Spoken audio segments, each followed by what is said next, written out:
Some men don't retire at 60. They collapse. They lose everything. Their money, their relationships, their identity. And when it happens, no one comes to help them. But what they build after that is something most people will never understand.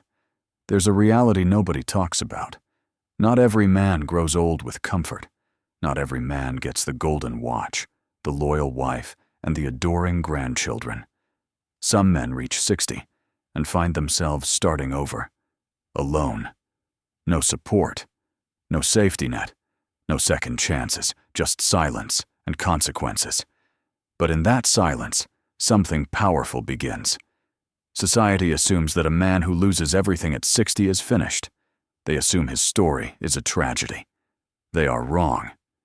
Today, we are going to explore the psychology of the ultimate rebuilding. We will walk through the 7 phases of a man who is stripped to the bone, and how he uses that exact devastation to forge an unbreakable, sovereign life. If you are standing in the wreckage, pay attention. Welcome to the forge. Phase number 1, sacrifice and abandonment, the broken contract. To understand the man who lost everything, you must understand how he lived.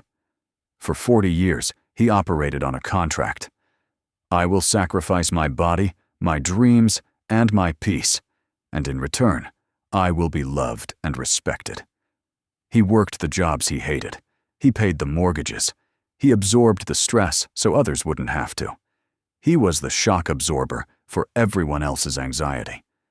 But the modern world does not honor this contract. When the utility ran out, when the kids were grown, or when the money got tight, or when his wife simply decided she wanted to find herself, the contract was shredded. He experienced the ultimate betrayal, abandonment. He realized that he wasn't loved unconditionally. He was loved for his utility. When he was no longer useful, or when he finally broke under the pressure, he was discarded. This realization, that you can give your absolute best and still be thrown away, is the first agonizing step of his awakening. Phase number 2, the financial and emotional drain. A gray divorce or a late-in-life bankruptcy is not a setback, it is an amputation. You don't have 30 working years to recover the lost capital. You are staring down the barrel of retirement with a fraction of what you earned.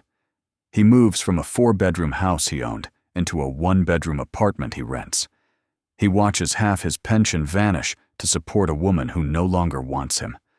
But the financial bleeding is secondary to the emotional hemorrhage. His spirit is bankrupt. He spent decades investing emotional energy into people who did not reciprocate. He played the nice guy. He tried to buy loyalty with generosity. Now he is exhausted. The sheer fatigue of trying to keep everyone happy has hollowed him out. He is financially destitute and emotionally pulverized. He has hit the floor. Phase number 3, the breaking point, the bottom of the abyss. This is the crucible, the moment where a man either dies inside or he is reborn. He is completely alone. There are no distractions.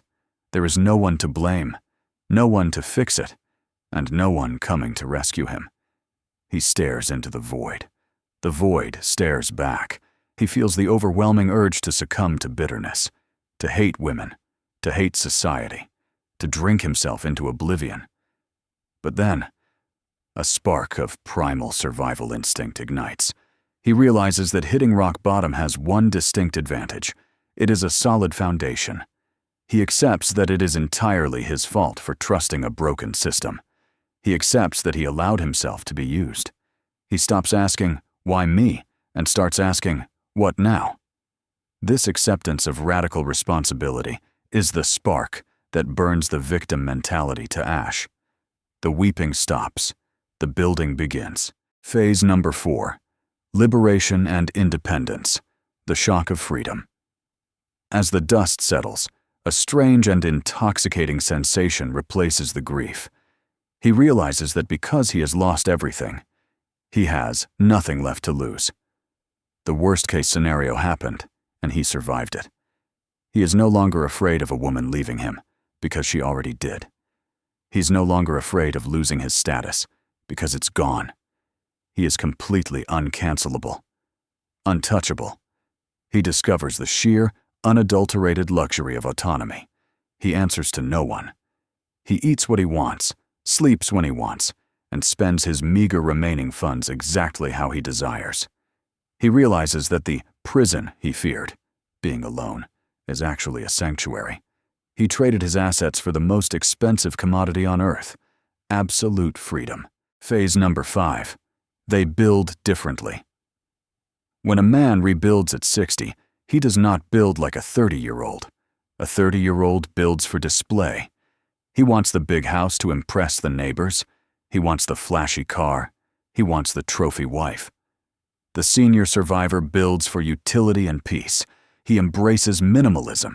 He downsizes his life so he can upsize his peace of mind. He buys a reliable truck instead of a sports car. He rents a small, quiet apartment instead of a mansion. He builds his social circle differently, too. He cuts out energy vampires with ruthless efficiency. He has zero tolerance for drama, gossip, or transactional friendships.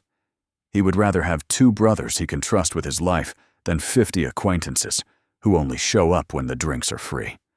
He is no longer trying to impress the world. He is trying to insulate himself from it. Phase number 6, the silent transformation, the death of ego. The most profound change is internal. The nice guy has died. The people pleaser has been eradicated. He develops a terrifyingly strong boundary system. Because he knows he can survive total isolation, he is no longer afraid to say no. If a woman approaches him and tries to play games, he simply walks away. He doesn't argue. He doesn't explain. He vanishes. He has achieved outcome independence. He doesn't need a woman's validation to feel like a man. He validated himself when he clawed his way out of the abyss. This makes him incredibly magnetic. Ironically, by completely giving up the chase, he becomes the type of grounded, unbothered, high-value man that society, and women, are desperately searching for. But he is no longer buying what they are selling. Which brings us to phase 7, the man he becomes, the sovereign. So, what happens when older men lose everything, and no one helps? They either break, or they rebuild. And the ones who rebuild don't just recover. They become stronger than ever.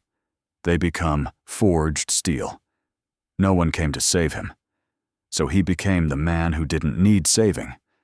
He is a man who knows the exact value of his time, his money, and his peace, because he knows what it costs to lose them.